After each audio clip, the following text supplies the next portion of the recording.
West ইন্ডিজের এগেনস্টে Bangladesh squad ঘোষণা করছে।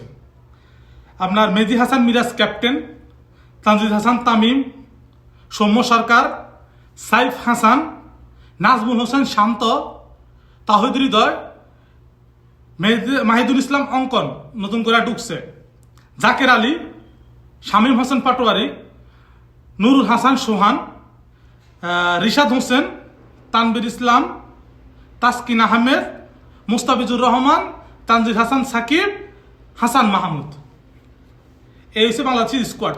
দুজন বাইরে গেছে, আপনার নাইম শেখ আর নাহিদ রানারে বাইর করছে। যে দুইটা প্লেয়ার একটা ম্যাচ চান্স পাইছে, একটা ম্যাচ চান্স পাইছে, ওই দুটা প্লেয়ারে বাইর করে দিছে। কিন্তু যেগুলা দলে থাইকা বারে বারে ব্যর্থ হইতাছে, তহিদ হৃদয়, শামীম পাটোয়ারি, জাকের আলী, নুরুল হাসান সোহান, নাজমুল হোসেন শান্ত, এরা তো বারে ফেল আছে, কিন্তু ওদেরকে স্কোয়াডে রেখে দিছে।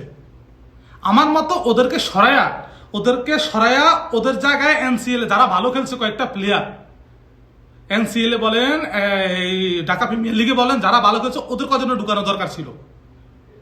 এদের থেকে তো ভাই কোনো কিছু আশা করা যায় না, যেহেতু আফগানিস্তানের কাছে হোয়াইট ওয়াশ হয়ে গেছে।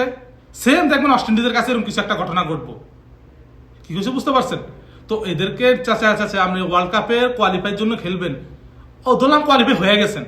কোয়ালিফাই হওয়ার পরে কি করবেন? যে ওয়ার্ল্ড কাপে India, Australia, New Zealand, Sri Lanka, West Indies এদের এগেন্স্টে খেলে আপনি পারবেন জিততে? আপনার মনে হয়? হংকং, ইউএ ওদের সাথে জিতে আপনি সেমি কোয়ালিফাই করছেন, ফাইনালও যাইতে পারেন নাই। টি-20 ওয়ার্ল্ড কাপে আপনি ভালো কিছু করবেন এই টিম নিয়ে? আমার মনে হয় না।